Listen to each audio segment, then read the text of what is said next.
ಇವತ್ತು ನಾವು ಲೈಫ್ ಇನ್ಶೂರೆನ್ಸ್ಗೆ ಸಂಬಂಧಪಟ್ಟ ಕೆಲವು ಮಿಸ್ ಮತ್ತು ಫ್ಯಾಕ್ಟ್ಸ್ ಬಗ್ಗೆ ಮಾತಾಡೋಣ. ನಿಮಗೆ ಕೂಡ ಇನ್ಶೂರೆನ್ಸ್ ಅಂದರೆ ಎಕ್ಸ್ಟ್ರಾ ಎಕ್ಸ್ಪೆನ್ಸ್ ಅಂತ ಅನಿಸುತ್ತಾ?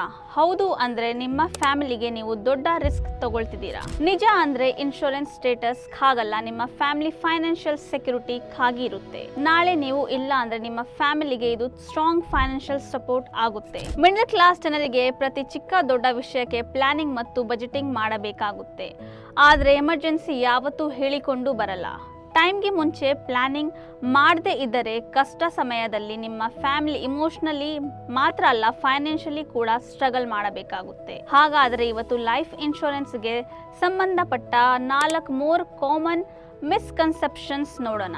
ಮಿತ್ 1, ಲೈಫ್ ಇನ್ಶೂರೆನ್ಸ್ ಮುದ್ದಿನ ಜನರಿಗೆ ಮಾತ್ರ ಅಲ್ಲ. ಲೈಫ್ ಇನ್ಶೂರೆನ್ಸ್ ಯಂಗ್ ಏಜ್ ಅಲ್ಲಿ ತಗೊಳ್ಳೋದು ಸ್ಮಾರ್ಟ್ ಡಿಸಿಷನ್ಸ್. ಏಜ್ ಕಮ್ಮಿ ಮತ್ತು ಹೆಲ್ತ್ ಚೆನ್ನಾಗಿದ್ರೆ ಪ್ರೀಮಿಯಂ ಕೂಡ ಕಮ್ಮಿ ಇರುತ್ತೆ. ಮಿತ್ 2, ಲೈಫ್ ಇನ್ಶೂರೆನ್ಸ್ ತುಂಬಾ ಕಾಸ್ಟ್ಲಿ ಅಂತ.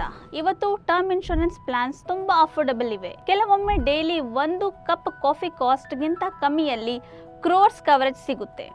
ಮಿತ್ 3, ನಾನು ಸಿಂಗಲ್ ಇದ್ರೆ ನನಗೆ ಲೈಫ್ ಇನ್ಶೂರೆನ್ಸ್ ಬೇಡ ಅಂತ. ನಿಮ್ಮ ಪೇರೆಂಟ್ಸ್ ನಿಮ್ಮ ಮೇಲೆ ಫೈನಾನ್ಷಿಯಲಿ ಡಿಪೆಂಡ್ ಆಗಿರ್ತಾರೆ ಅಥವಾ ಲೋನ್ಸ್ ಇದ್ರೆ ಲೈಫ್ ಇನ್ಶೂರೆನ್ಸ್ ಅವರಿಗೆ ಫೈನಾನ್ಷಿಯಲ್ ಪ್ರೊಟೆಕ್ಷನ್ ಕೊಡುತ್ತೆ.